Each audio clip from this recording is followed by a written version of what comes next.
नमस्कार दोस्तों, आज हम बहुत बेहतरीन टॉपिक पॉलिटिकल पार्टीज़ के बारे में पढ़ेंगे, जिसका अर्थ होता है राजनीतिक दल।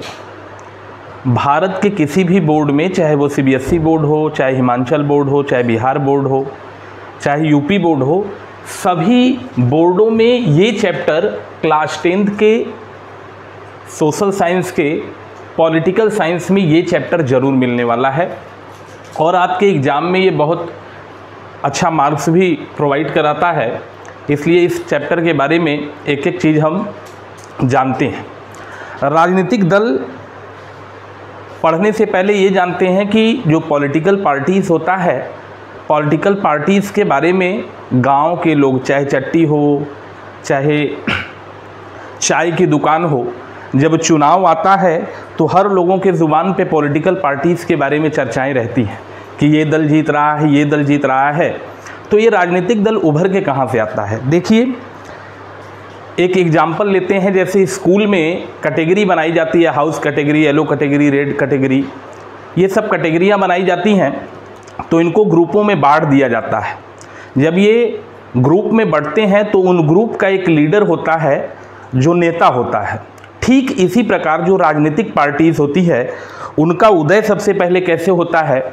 जैसे कोई किसानों के बारे में चर्चा करे, किसानों के हित के बारे में चर्चा करे, और कोई महिला सशक्तिकरण के बारे में चर्चा करे।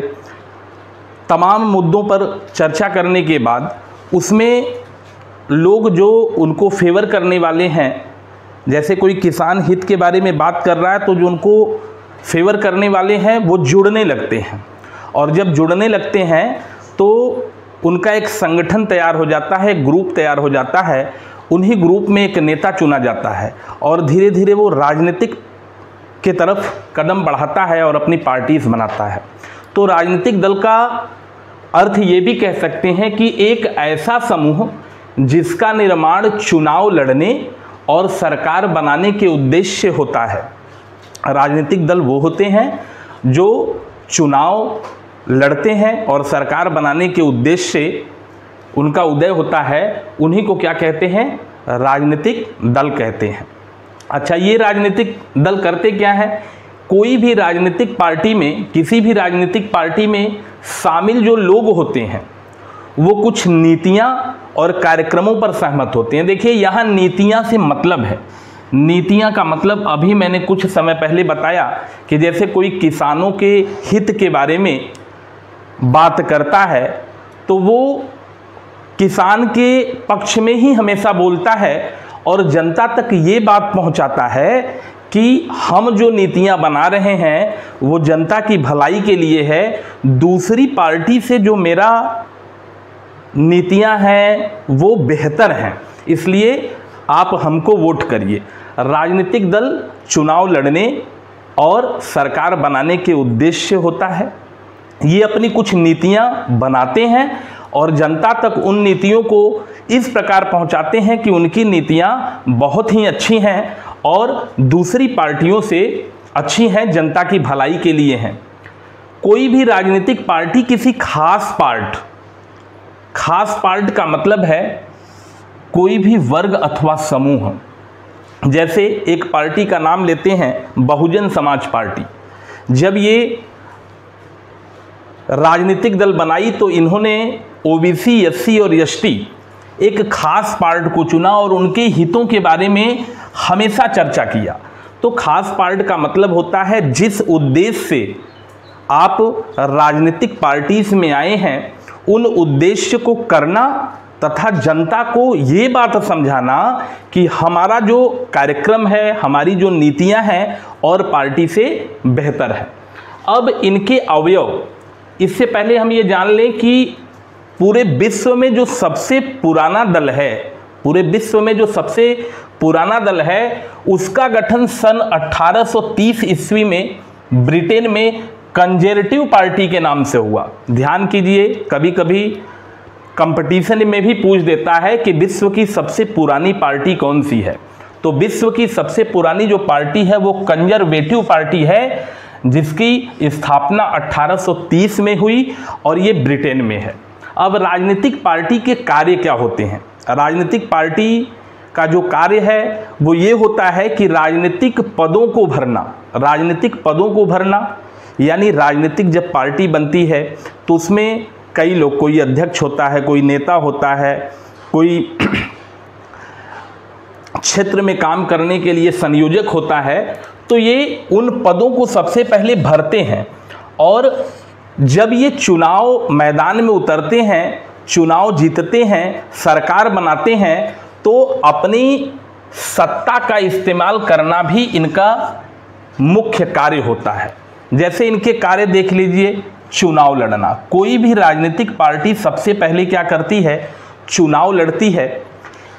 अब वो पार्टी अपने उम्मीदवार को अलग अलग निर्वाचन क्षेत्र से, निर्वाचन क्षेत्र का मतलब जैसे बनारस में विधानसभा का चुनाव है तो कई निर्वाचन क्षेत्र, शिवापुरी, रोहनिया, ये सब निर्वाचन क्षेत्र पहले से ऑलरेडी मौजूद हैं। तो ये पार्टियां क्या करती हैं? हर निर्वाचन क्षेत्र से अपने उम्मीदवार को उतारती हैं चुनाव मैदान में। दूसरा कार्य होता है इनका सरकार बनाना। सरकार बनाना, जब ये यहाँ से जीतती हैं तो क्या करती हैं? जितने, अगर ये पूर्ण बहुमत से आ गई तो अपना ही सरकार बना लेंगी, नहीं तो ये पूर्ण बहुमत से नहीं आई तो दूसरे से गठजोड़ करके, यानी दूसरों के साथ मिलीजुली सरकार का निर्माण करते हैं। और जब सरकार बन जाता है तो ये दूसरे, यानी उसके पहले जो भी सरकार थी उसमें क्या करते हैं? कानूनों में बदलाव करते हैं, अच्छे कानून या जो इनके पार्टी का उद्देश्य है उस पर कार्य करते हैं। यानी कानून बनाना भी इन पार्टी का जो है वो कार्य होता है। कानून बनाने से एक मतलब और ले लेते हैं, जैसे कांग्रेस पार्टी ने जम्मू कश्मीर में 370 धारा लागू किया। जब बीजेपी आई तो उसका उद्देश्य ये नहीं था, उसने क्या किया? 370 धारा को हटा दिया और उस पर एक नया कानून बनाया। तो राजनीतिक, अच्छा, चौथा बात होता है विपक्ष की भूमिका। जब सरकार पूर्ण रूप से नहीं बनती, पूर्ण बहुमत से नहीं बनती, तो वो विपक्ष की भूमिका निभाती है। एक पॉइंट यहाँ पे जान लीजिए, जब भारत को आज़ादी मिली 1947 के बाद से 1977 तक, 1947 से 1977 तक तो कांग्रेस की सरकार थी। 1977 से 1980 तक जनता दल आया और 1980 से लेकर 2014 तक जो भी सरकार थी वो खिचड़ी थी। यानी कई दलों को मिलाकर जब सरकार बनती है तो उसे क्या कहते हैं? खिचड़ी सरकार कह सकते हैं, मिली जुली सरकार कह सकते हैं, पूर्ण बहुमत वाली सरकार नहीं बनती। अब एक दल जब अपनी सरकार बना लेती है तो दूसरी जो सबसे बड़ी पार्टी होती है वो विपक्ष में बैठने का काम करती है। इसी को कहते हैं विपक्ष की भूमिका। अब लोकतंत्र में दलीय शासन व्यवस्था होता क्या है? लोकतंत्र में किस प्रकार के दल होते हैं? लोकतंत्र में दल जो होते हैं वो एक दलीय शासन व्यवस्था होता है। कई विश्व में कई ऐसे देश हैं जहां पर एक ही दल चुनाव लड़ता है और अपना सरकार भी बनाता है, लेकिन लोकतंत्र में ये सही नहीं है, क्योंकि हर बार एक ही दल चुनाव लड़ेगा और वहीं फिर से सरकार बनाएगा। ऐसी व्यवस्था चीन में पाई जाती है, जो कम्युनिस्ट पार्टी ऑफ चाइना के नाम से जानी जाती है। कम्युनिस्ट पार्टी ऑफ चाइना चीन में पाई जाती है और यहाँ पर एक दलीय शासन व्यवस्था है। दूसरा जो होता है वो द्विदलीय शासन व्यवस्था होता है। द्विदलीय का मतलब दो दल आपस में चुनाव लड़ते हैं और उनमें जो जीतता है वो सरकार बनाता है। तो दो दलीय शासन व्यवस्था में दो दलों के ऊपर कोई चुनाव लड़ नहीं सकता, उन्हीं दो दलों के बीच ही सरकार बनेगी और ऐसी सरकार अमेरिका और ब्रिटेन में बनती है। यहाँ दो दल ही चुनाव लड़ते हैं और उन्हीं दो दलों में जो जीतता है वो सरकार बनाता है। तीसरी जो शासन व्यवस्था होती है वो बहुदलीय शासन व्यवस्था होती है। बहुदलीय शासन व्यवस्था का मतलब जब अनेक दल सत्ता के लिए होड़ में होते हैं, जब अनेक दल का मतलब छोटे बड़े दल सभी अपने उम्मीदवार को चुनावी मैदान में उतारते हैं और सत्ता हासिल करने के लिए चुनाव लड़ते हैं, जनता तक अपनी अपनी बातें पहुंचाते हैं कि हम उनसे बेहतर कर रहे हैं, तो उनमें जो जीतता है वो सरकार बनाता है। जब अनेक दल चुनाव के लिए अपने दल का प्रचार करते हैं और चुनाव लड़ते हैं, उनमें जो जीतता है सरकार बनाता है, तो इसको बहुदलीय शासन व्यवस्था कहते हैं। भारत में बहुदलीय शासन व्यवस्था ही है, भारत में बहुदलीय शासन व्यवस्था चलता है। अब बात आती है, सरकार जो पार्टीज होती है वो दो प्रकार की होती है, एक राष्ट्रीय स्तर की पार्टी होती है और एक क्षेत्रीय या राज्य स्तर की पार्टी होती है। भारत में जान लें कि राष्ट्रीय स्तर की पार्टी क्या है। जो भारत में राष्ट्रीय स्तर की पार्टी का मापदंड है, यानी राष्ट्रीय स्तर की पार्टी कौन हो सकता है, तो राष्ट्रीय स्तर की पार्टी वही हो सकती है जिस पार्टी को लोकसभा चुनाव में अथवा 4 राज्यों में